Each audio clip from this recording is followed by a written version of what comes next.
All right, everybody. I'm here with Julie Davis from Neighborly. Today we're going to be talking about Junk King. Thank you so much, Julie. I appreciate it. Absolutely. Thank you for having me, Lisa. As everybody knows, this is a time that we take to go a little bit deeper into a brand.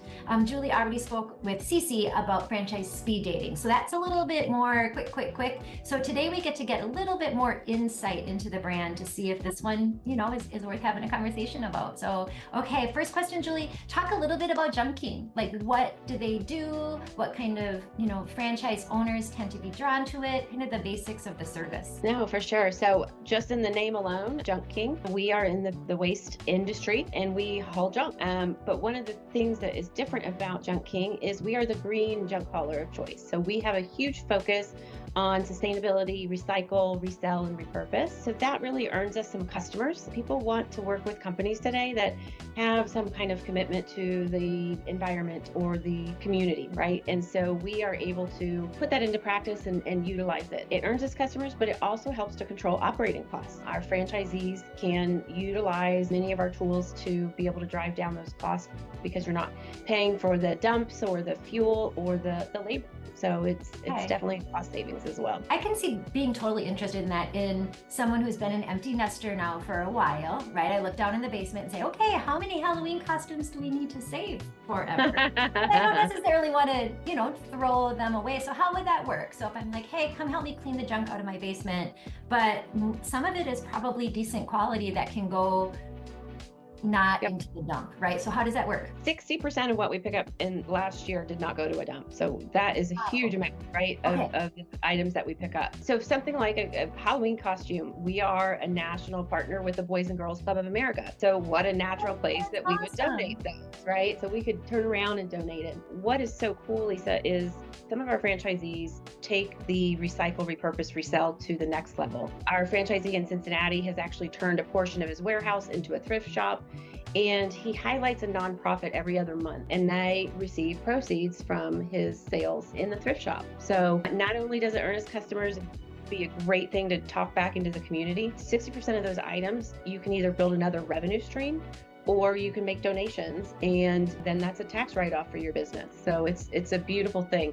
And I failed to mention yet, we have 4 revenue streams at Junk King. And basically what we've done is we've wanted to make sure that there's an end product and an end service for every different customer, right? Whether they live in a high rise, whether they are in commercial construction, we have a solution for both commercial and residential. So when we think about like the US going in at all-time low for home sales, it didn't really affect us, right? We have a diverse platform that we can push our commercial lines versus our residential, or really drive the repurpose, recycle, resell piece as well. Okay, that's awesome. So B2B and B2C. So that's checking a lot of boxes there. What does the day in the life of an owner look like? If I'm owning Junk King, and I know it's going to look different for my first 6 months as it is as I get into the business, but give us a little bit of kind of behind the scenes look at what I'm doing every day as an owner. So you're right, the first 6 months are going to look a little different, but all of our business models at Neighborly are intended to be executive ownership models. We do not want you on that truck.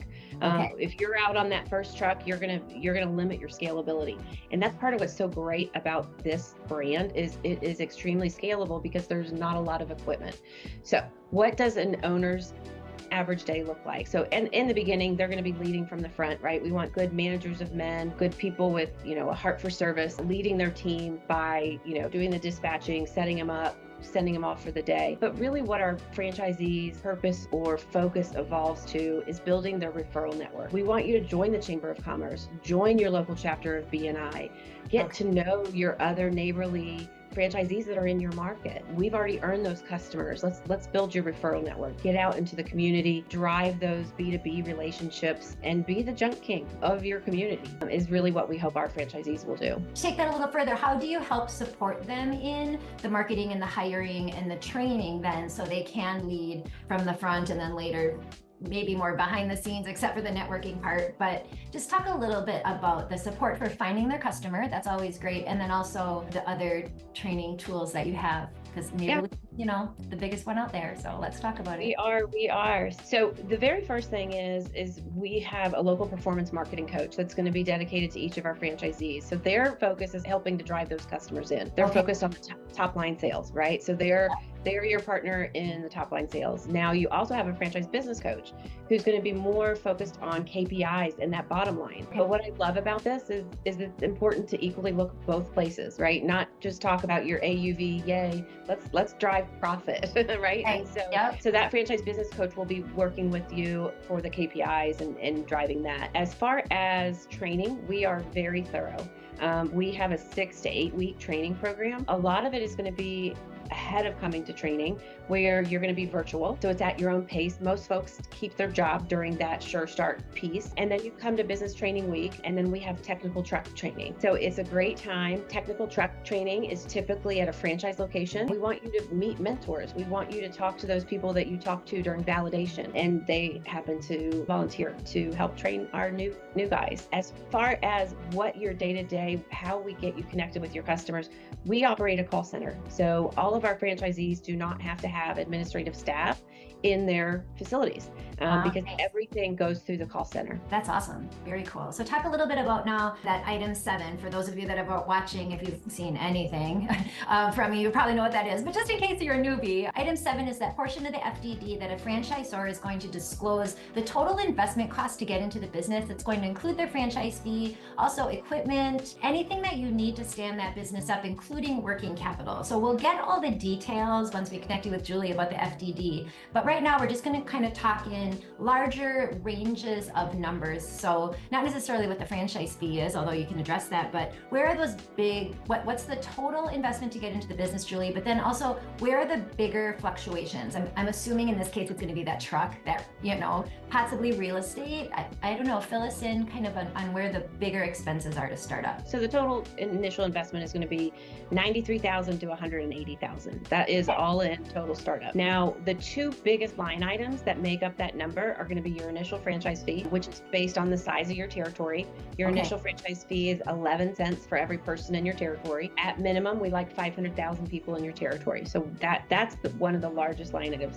The second largest line item is working capital. This is an asset-light business, right? There is not a lot that you have to go out and build, set up. There's not equipment that you have to set up. You need to buy the truck, right? And so also included in that estimate is a down payment on that truck of about $20,000. So that is what is included in that 93 to 180. Everything else is just really soft costs, right? Because we are going to be in an industrial warehouse space that is, not in high demand. Typically, rent is, much less than 1% of your sales, right? So it's not a huge expense, but we do require a commercial address because it gets us ahead of the competition when it comes to having Google My Business. We meet all of the rules of Google My Business. So that commercial address is key to our digital marketing strategies. Talk to us a little bit about the item 19. Again, for those of you watching, not all brands have an item 19. When they do, it's reflecting historical revenue from the previous calendar year. When we are filming this, we're looking at 2023 numbers, 2024 FDD,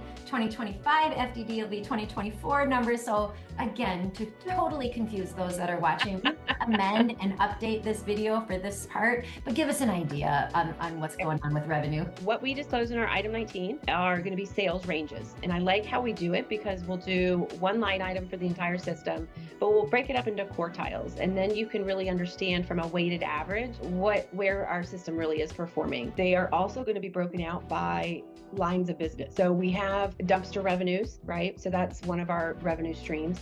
So we break that out, and then we have total revenue and then just hauling revenue. So we try to delineate because getting into the dumpsters is an added expense. So we want to make sure it's clear the ROI for each segment that you might want to add on. I love that. Guys, if you're watching this, just yes for junking and for any business, but the transparency of an item 19 is really important. And so the fact that they do break it down into different streams of revenue is huge, and understand that it's also a highlight because not every brand does that. And so besides just evaluating the numbers and the two-dimensional item 19, think about the brand behind the support there that's saying transparently, we want to show prospective franchisees every way that we can so they understand how this business is going to grow and make money. So, take more out of that than just the $1 million revenue, whatever it is, right? All right, so talk a little bit about who I'm looking for as I'm interacting with candidates across the country. And I know that can be hard, right? But do you have an avatar? Do you have like this string of similarity tends to revolve around our top performing franchise location? They got to be a little gritty, right? They got to be willing to be in service, right? So it goes back to that heart for service and understanding that we are in the customer service business. We just happen to haul junk. So very customer focused. The word that we see the most in our reviews is gentleman, right? So, but that is our commitment to service, and that's how we train, right? We want to train that everyone's going to call our guys gentlemen.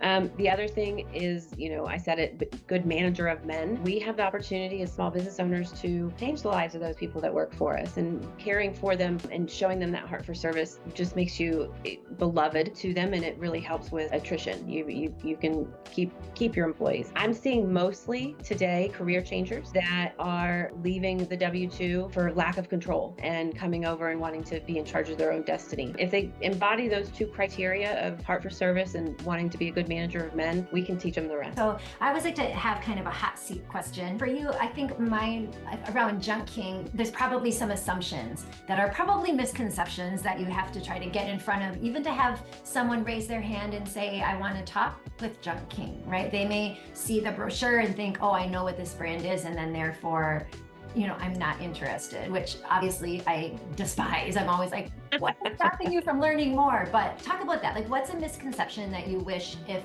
you could just get in front of people one time, help them understand, no, it's not like that, it's like this. Is there something like that with Junk King? I guess when I break it down and I show the 4 revenue streams, that seems to be an aha moment. That we have a national accounts team, we have the dumpster program, we have the recycle, resell, repurpose, and then the junk hauling. So when I define those and talk about the strategies around that we coach on those, it really, you can see it resonates with them. But I really don't think so. I think that we as Americans know we all have way too much stuff. There's the need for junk hauling, right? Thank you, Julie. I appreciate it. And for those of you watching, definitely, you can click on the link below, send a carrier pigeon, shoot me an email. We can get you connected with Neighborly. I think we didn't even talk as much about the fact that Neighborly is just such a huge network of support for your franchisees. And I want to say, when it comes to Neighborly, for me, I think I said it earlier, it's a handoff. It's like, okay, take care of them because I know they're going to be taken care of. Well, what's so cool for us, Lisa, is we just fully transitioned. December of 24, our old brand president retired and we got assumed by our new brand president. So what is so exciting to me is transition, because we haven't even recognized the full benefits of being under the Neighborly umbrella as a system yet, right? Okay. So now thinking forward to automated marketing, the power of purchasing, technology, we're just so excited to be under the Neighborly umbrella.